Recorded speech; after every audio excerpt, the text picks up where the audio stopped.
sort of realistic case. So our use case number 3 is now we have a new drug entering the market. Now, previously we've been comparing against best supportive care, but of course we can just as easily compare against a competitor drug, and that's what we're going to do here. So we're introducing nivolumab, a new entrant into the market, which is a immune checkpoint inhibitor. And many people believe nivolumab can produce durable cures for some subset of the patients, both for PFS and for OS. And so we need to add this new market entrant into our model. And because of the mechanism of action, because we believe, or some people believe at least, that this new entrant is going to produce durable gains for PFS and for OS, we're going to model it using a Weibull mixture cure model. So we're going to do something a little bit more advanced that's outside of the sort of existing setup for the way comparators are being modeled. And so in Excel, this would involve, wrangling a new set of calculations to handle this, and you'd have to spend some time structurally modifying the model so that it actually allows for using Weibull mixture cure models.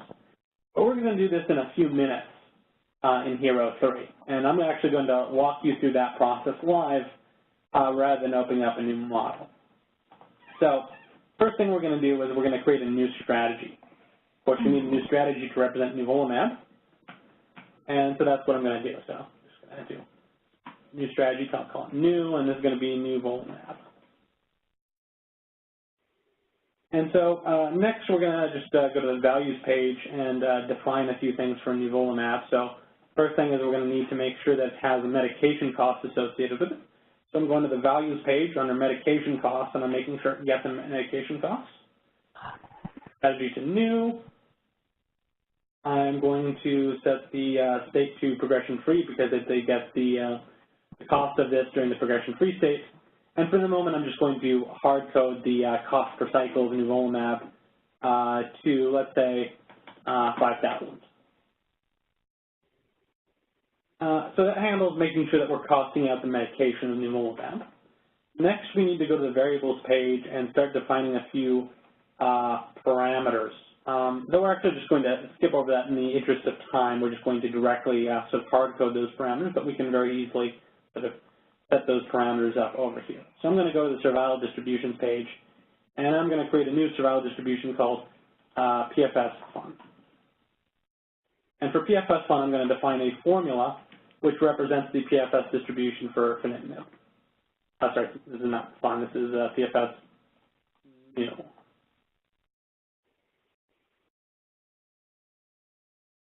This is our PFS distribution for nivolumab. And what we're going to do is we're just going to set the formula to define survival cure. So this function defines survival cure. It's a lot like define survival, except this is specific to cure models. And so it takes a similar set of arguments. So first we're going to define the parametric form for this cure model. So we're going to use Weibull.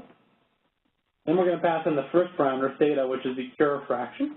So we're going to get the cure fraction, this is for our PFS, so we're going to set the proportion of patients who never progress or die to 30%. Make that 35%. And set the shape and tail parameters. Shape equals 1.2 and 1.3. Scale equals, let's say, 30. And so that's our mixture cure model for PFS.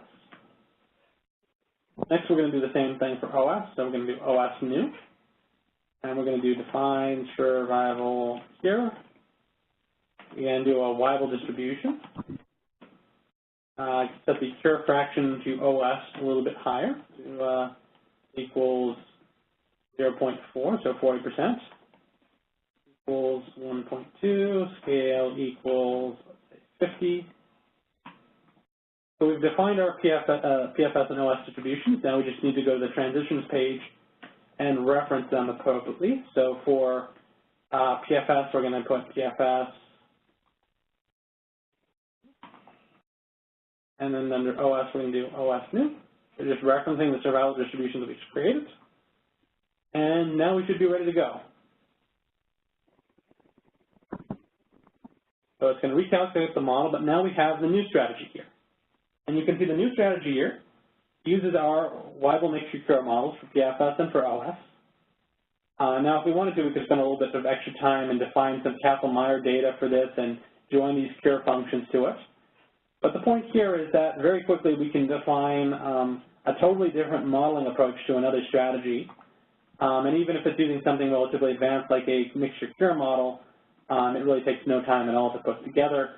And we're ready to look at the various costs and outcomes for our